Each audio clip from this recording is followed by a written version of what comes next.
What's up, guys? Welcome back to another video on the channel. I'm going to be honest here. I already recorded this video earlier in the week. I was originally going to post it on Thursday, realized that there wasn't a game on Thursday, and when I did record it, I screwed up the audio inputting.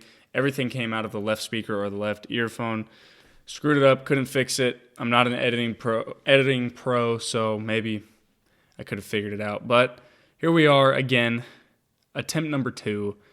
I'm probably just going to breeze through it because this is Week 18, and Week 18 is very hard to judge because of all the players that are sitting out. And also, I am a little bit under the weather. I have a sore throat right now. Kind of hurts to talk for at least recording purposes. It kind of hurts.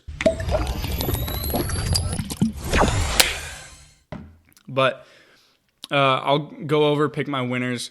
But before we jump into it, I do want to say, holy shit, thank you guys for 1,000 subscribers. That was ridiculous. It kind of came out of nowhere. We were going into the end of the year. I was like, all right, hopefully I hit 800.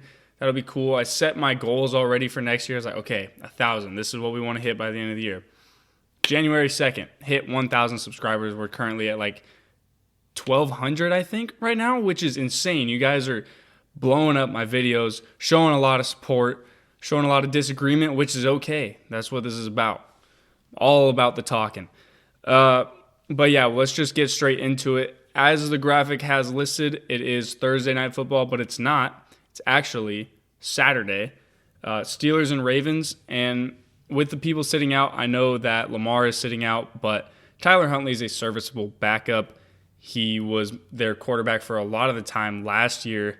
So I honestly don't know. Well, the Steelers, they're going to be playing people. They're fighting for a playoff spot. So regardless, I'm still going to take the Ravens because I think that they are just better top to bottom as a team. It's at home for them against a division rival. Maybe they want to play a little bit of a spoiler while keeping their players healthy. I'm going to take the Ravens. Then we have the Texans and the Colts.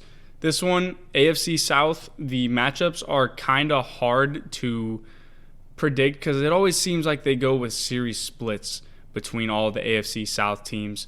When the Texans and Colts played earlier in the year, I believe the Colts absolutely smacked around the Texans.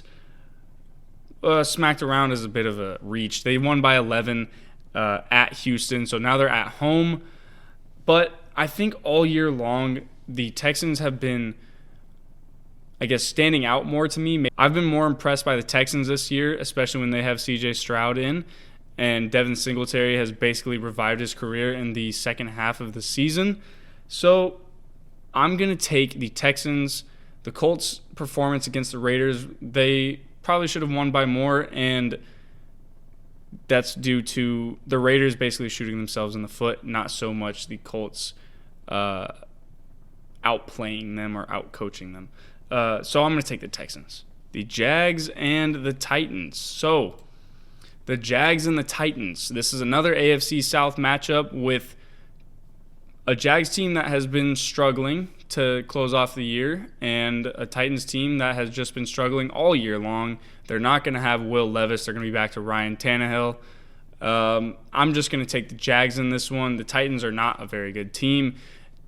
I mean, Derrick Henry does always have that slim chance of just absolutely sunning the Jaguars, but I'm going to take the Jags in this. They are the better team, and I think that they'll clinch the division with this one. Then we have the Vikings and the Lions, and this is another one. The Lions already clinched their division for the first time in 30 years. The Vikings are out of playoffs, and even if they had been in the playoff race, their quarterback situation has been terrible. Starting a new one and then pulling him before the game's over and then putting the guy that you pulled before. You trade for Dobbs, he plays good, then you bench him, you send him down to like fourth string, you play Jaron Hall, you play Nick Mullins. They all are kind of leading to a lot of turnovers. It's inconsistency, and inconsistency does not win you games, so give me the Lions. Then we have the Falcons and the Saints. This one is an interesting one. NFC South, not a great division in itself. Saints actually playing for a playoff spot, which I would not have thought a few weeks ago. But here they are, hosting the Atlanta Falcons after an impressive win against the Buccaneers, which kept them in this playoff hopes or playoff race. I'm going to take the Saints here. I think that they're playing better football right now than the Falcons, even though the last time they played, they kind of got manhandled by the Falcons. Speaking of manhandling, the Falcons got manhandled by the Bears, and basically the Saints manhandled the Buccaneers. So going off of recency, definitely a little bit of bias, trying to manifest the Saints' way into the playoffs. I'm going to take New Orleans here. Give me the Saints. Next, we have a game that I'm definitely not going to be watching. It is the Jets and the Patriots. Neither team has anything to be playing for aside from draft position. The Jets are really not playing good football aside from defensively. And the Patriots have actually been playing some competitive football, a lot of one-score games, and some unlikely wins towards the end of the year or competitive outings. So I'm just going to take the home team and the Patriots, who have been more impressive as of late. Then we have another NFC South playoff implication game in the Buccaneers and the Panthers. Like I've said in the past few videos, I believe, the Panthers at home are not very fun to play against. Maybe the weather in Charlotte just isn't great. They play a lot better at home. Doesn't mean that they're good, but I think a lot of their home games have been one possession or close games. But they are playing the Buccaneers, who, aside from last week, have been on fire. And as much as I would like to pick the Panthers in this one, I'm going to go with the Buccaneers. They're still the better team. They're probably the best team in the NFC South, and I think that they will clinch it in this game. Then we have the Bengals and the Browns. What it comes down to really is the Browns are probably being led by the Coach of the Year. My pick for Coach of the Year currently, at the beginning of the year, was Dan Campbell, and he still might win it, but my pick currently is Kevin Stefanski, just coaching them through all the misfortune that they've had this year to still being a great team and reviving Joe Elite Flacco.